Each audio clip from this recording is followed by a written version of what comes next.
لا حول ولا قوة إلا بالله العلي العظيم.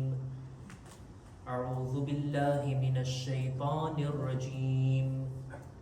بسم الله الرحمن الرحيم. الحمد لله الذي جعل الحمد مفتاحا لذكره وسببا للمزيد من فضله ودليلا على آلائه وعظمته. ثم الصلاة والسلام والتحية والإكرام على خير خلقه وأفضل بريته حافظ سره ومبلغ رسالاته الذي سمي في السماء بأحمد وفي الأرض بأبي القاسم محمد.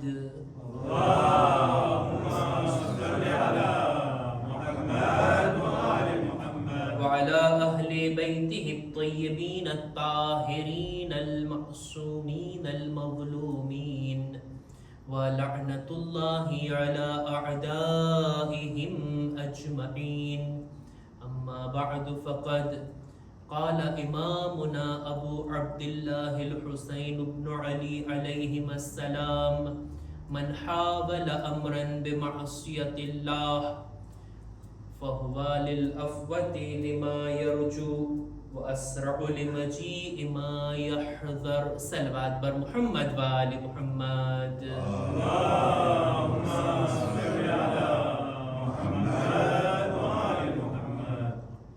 માહે મુહર્રમના દિવસો અને રાતો છે અને એની એક શબે જુમા આપણે બધા ફર્શ અઝા પર બેસીને આજની ઇબાદતોની સાથોસાથ મજલિસે હુસૈન જેવી ઇબાદતમાં શામિલ થયા છીએ. ચાહું છું કે આજની આ મુખ્તસર મજલિસની અંદર આપણા ત્રીજા ઇમામે હુસૈન અલૈહિસ્સલામ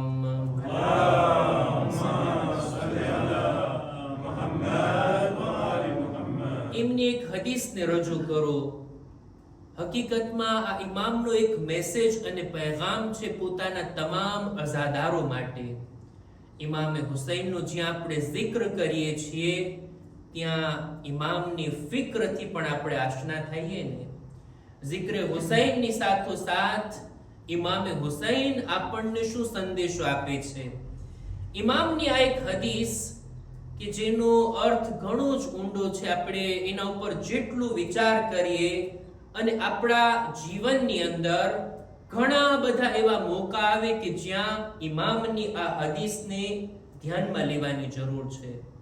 હદીસ શું છે? મૌલા ફરમાવે છે: મન હાવલ અમરન બિમાસિયતિલ્લાહ કાના લિમા અફવતુ લિમા યરજુ વઅસરઉ લિમજીઇ મા યહદર.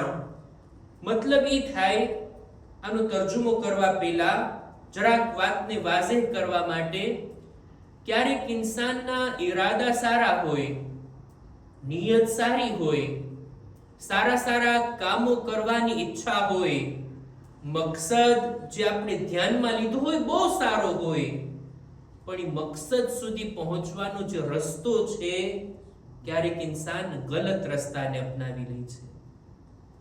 ઇમામ આ હદીસમાં એ કહેવા માંગે છે કે જો તમારો મકસદ સારો હોય, કામ સારું કરવું છે, તો પછી એ કામ માટેનો રસ્તો પણ જે અપનાવો ને એ પણ સારો હોવો જોઈએ. એવું ના હોવું જોઈએ કે મકસદ સારો, હદફ સારું, પણ રસ્તો આપણે ગલત ચૂઝ કર્યા હોય. મૌલા ફરમાવે છે, હવે તર્જુમો કરું, કે છે કે જે કોઈ પણ અલ્લાહની નાફરમાની કરીને કંઈ મેળવવા માંગે છે ને, એ એના હાથમાંથી જલ્દી ચાલ્યું જશે. અને જે કોઈ પણ અલ્લાહની નાફરમાની કરીને, ગુનાહ કરીને કોઈ ચીજથી બચવા માંગતો હોય ને, એ એનાથી બચવાના બદલે એમાં જ મુબતલા થશે. કોઈ માણસ નુકસાનથી બચવા માંગે છે, મને નુકસાન ના થાય, નુકસાનથી ભાગે છે, પણ નુકસાનથી બચવાનો તરીકો ગુનાહનો અપનાવે, ઇમામ કહે છે જો એ નુકસાનથી બચવા માંગતો હશે ને નુકસાનમાં જ પડશે, કેમ કે રસ્તો એને ખોટો અપનાવ્યો. કોઈનો મકસદ સારો છે, સારી ચીજને હાસિલ કરવી છે, સારી ચીજને મેળવવી છે, પણ એનો રસ્તો જે અપનાવ્યો ને એ જો અલ્લાહની નાફરમાની હશે, યા તો મળશે નહીં, મળશે તો એ જલ્દી ચાલ્યું જશે, ટકવાનું નથી. આ હદીસના અનુસંધાનમાં આપણા ઉલમા ફરમાવે છે કે જો આપણો મકસદ સારો હોય ને રસ્તો આપણે સારો અપનાવીએ. બિલકુલ એવી રીતના જે રીતના અહેકામ અને મસાઇલની અંદર છે, નમાઝ પડવું કેટલું સારું કામ, નમાઝ પડવી કેવી સારી ઇબાદત, પણ નમાઝ પડવા માટે શું મને હક છે કે કોઈની જગ્યા ઉપર રજા વગર અલ્લાહુ અકબર કહીને ઊભો રહી જાઉં? કોઈના લિબાસને, કોઈના પાણીને વગર રજાએ હું વુઝુ કરી લઉં? રજા છે મને? ના. આની અંદર નમાઝ જો પડવી છે તો નમાઝના કપડાય મુબાહ હોવા જોઈએ, નમાઝની જગ્યા પણ મુબાહ હોવી જોઈએ, વુઝુનું પાણી પણ મુબાહ હોવું જોઈએ. ગુનાહ કરીને ઇન્સાન અલ્લાહની ખુશનુદીને નથી મેળવી શકતો.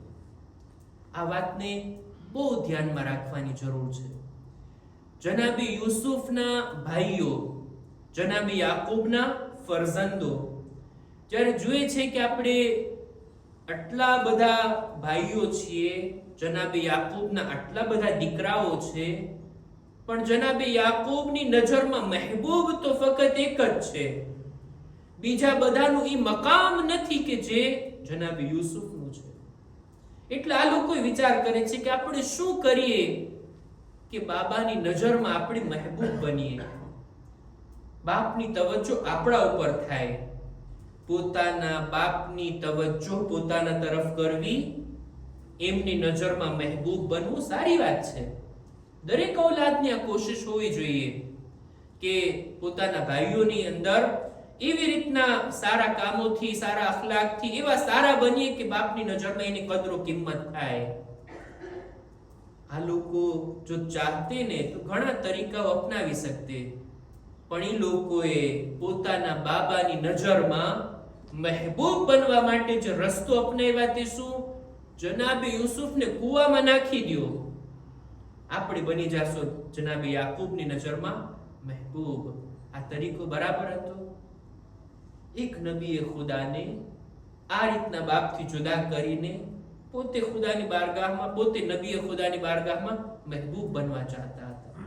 એ જ ભૂલ કે જે જનાબે યાકૂબના દીકરાઓએ કરી, જનાબે યુસુફના ભાઈઓએ કરી, કે એક નબીને તકલીફ પહોંચાડી અને બીજા નબીની નજરમાં જાણે એમ કે મહેબૂબ બનવું છે. આ તરીકો બરાબર નથી. શું બની શક્યા એ લોકો જનાબે યાકૂબની નજરમાં મહેબૂબ? જનાબે યાકૂબની નજરમાં કોઈ સ્થાન મેળવી શક્યા? હરગીઝ નહીં, હરગીઝ નહીં. જેટલું હતું એના કરતાંય એમની નજરમાંથી પડી ગયા. સૌથી પહેલો ગુનાહ દુનિયા ઉપર થયો છે, આ જમીન ઉપર, હાબીલ અને કાબીલની જે દાસ્તાન છે આપણે બધા સાંભળ્યા છીએ. કાબીલ પોતાના સગા ભાઈ હાબીલને કત્લ કરે છે. મકસદ શું હતો એનો?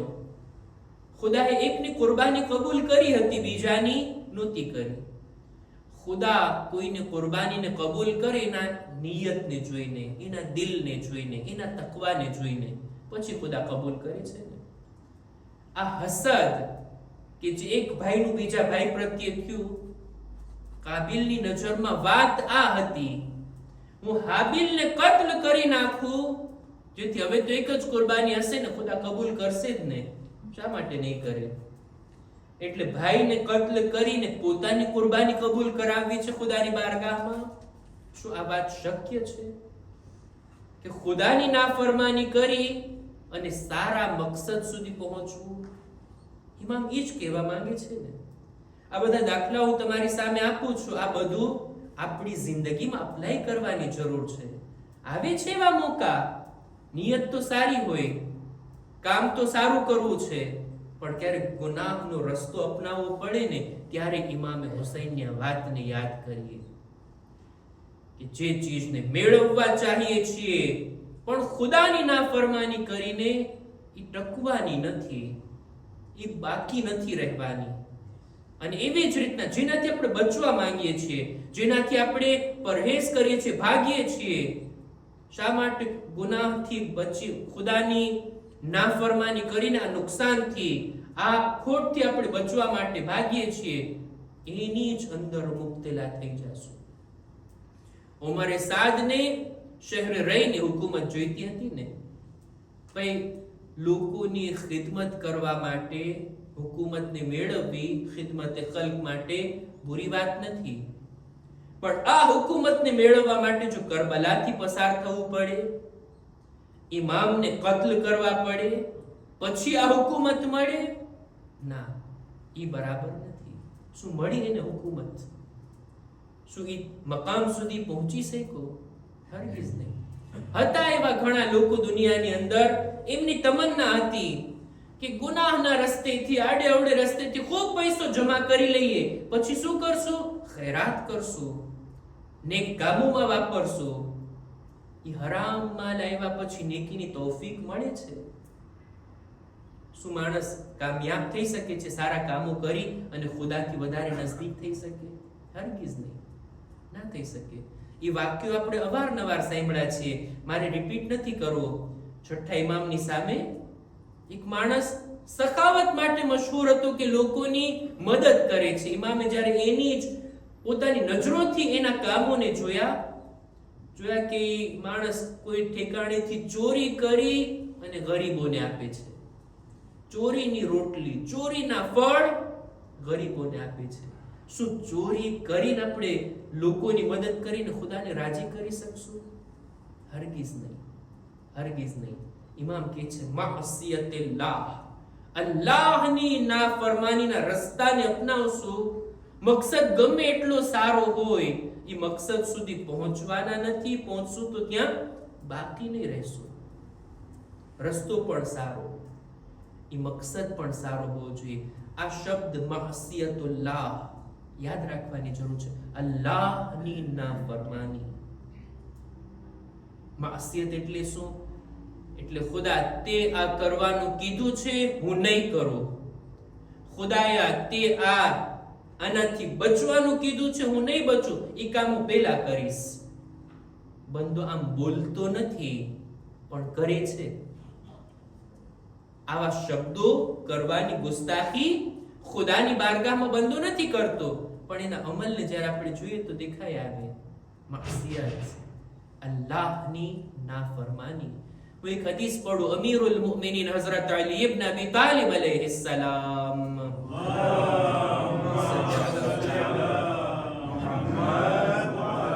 ફરમાવે છે કે અકલ્લુ મા યલઝમુકુમ લિલ્લાહ અલ્લા તસ્તઈનુ બિનિઅમિહી અલા મઆસી.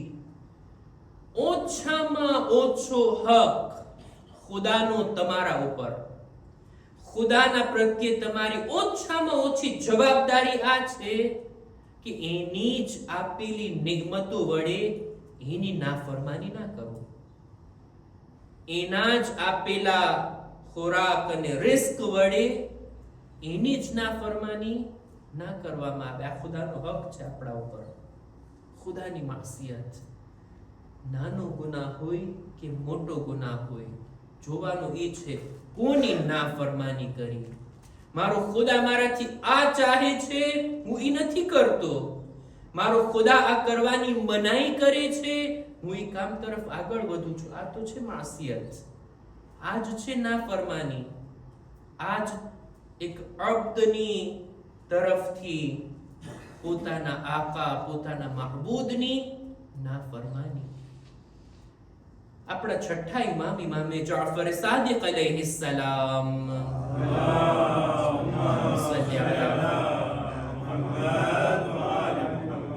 એમનાથી અમુક લોકો સવાલ કરે છે કે યબ્ન રસૂલિલ્લાહ, જનાબે અબુ ઝરની એક વાત લોકોની દરમિયાન મશહૂર છે.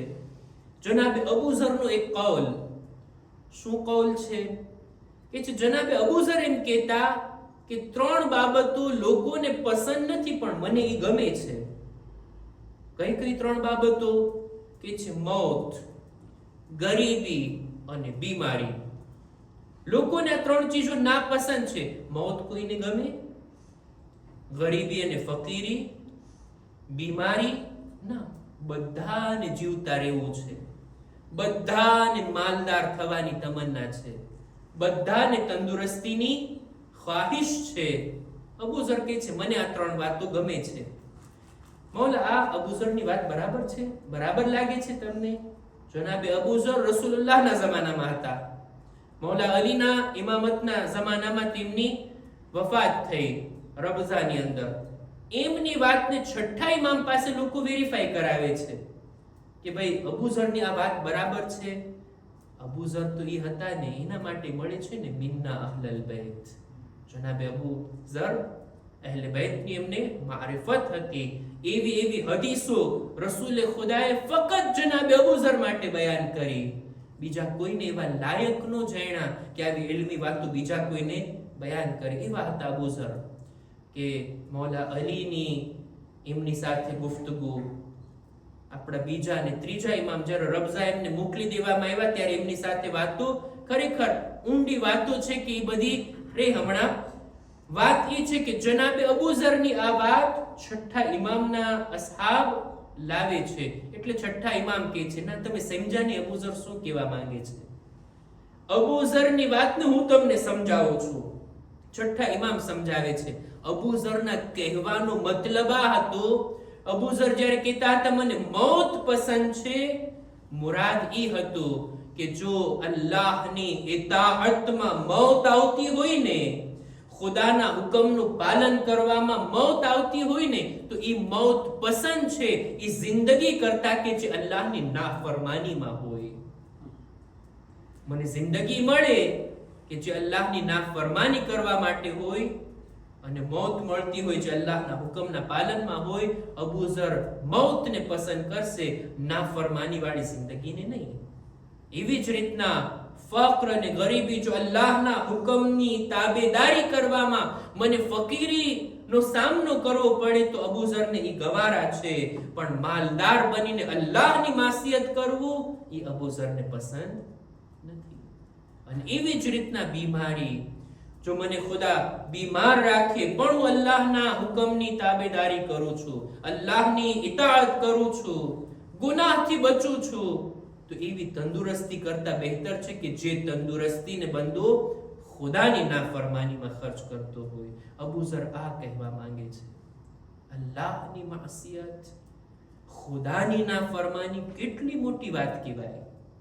અને એ અલ્લાહની માસિયતના જરિયાથી આપણે કોઈ મકસદ સુધી પહોંચવા માંગીએ, કોઈ રસ્તાને આપણે અપનાવીએ, જો અલ્લાહની નાફરમાનીથી ગુજરતો હોય.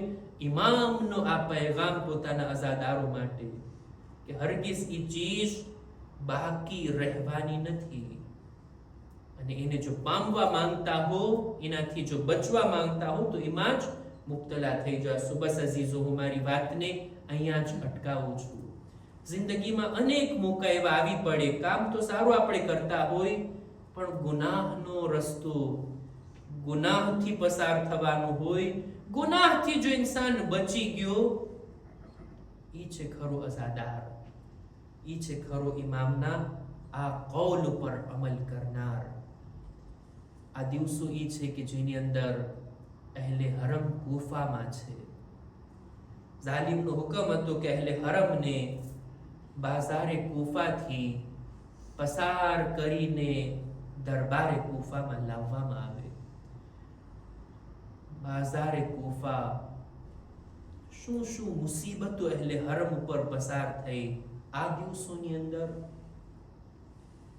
અહેલે હરમ ઉપર સદકાની ખજૂર અને રોટલીઓ ફેંકવામાં આવી. લોકોને જાણ કરે છે અહેલે હરમ કે નહીં, અમે આલે મુહમ્મદ છીએ, અમારા પર સદકો હરામ છે. લોકો તમાશો જોવા આવ્યા હતા.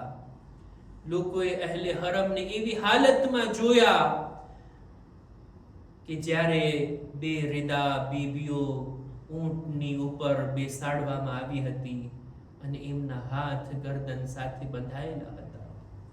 લોકોની નજરો અહેલે હરમના માથા પર ના જાય, આ એક હિકમત ધ્યાનમાં હતી. એટલે જ ઇમામના સર મુકદ્દસે કુરાનની તિલાવત શરૂ કરી. ઝૈદ બિન અરકમ કહે છે, મેં જોયું ઇમામનું મુકદ્દસ સર સૂરે કહેફની આયતની તિલાવત કરે છે. અલગ અલગ મોકા ઉપર કુરાન મજીદની તિલાવત ઇમામના આ મુબારક સરથી સાંભળવામાં આવી. આ સર કે જે તિલાવત કરતું હતું, લોકો એના તરફ જોઈ રહ્યા હતા, લોકોનું ધ્યાન ખેંચી રહ્યું હતું આ સર. પણ અજબ છે, અફસોસ છે, ઝૈદ બિન અરકમ કહે છે, મેં દરબારમાં જોયું ઇબ્ને ઝિયાદ આ તશ્તની અંદર રાખેલા સરની બેહુરમતી કરી રહ્યો છે. ઇબ્ને ઝિયાદના હાથમાં લાકડી છે અને ઇમામનું મુબારક સર છે. ઝૈદ બિન અરકમ કહે છે, ઊભો થઈ ગયો, એ ઇબ્ને ઝિયાદ, તારા હાથને અટકાવી દે. મેં મારી નજરોથી જોયું હતું રસૂલુલ્લાહ આ હોઠને ચૂમતા હતા, રસૂલુલ્લાહ આ ચહેરાના બોસા આપતા હતા.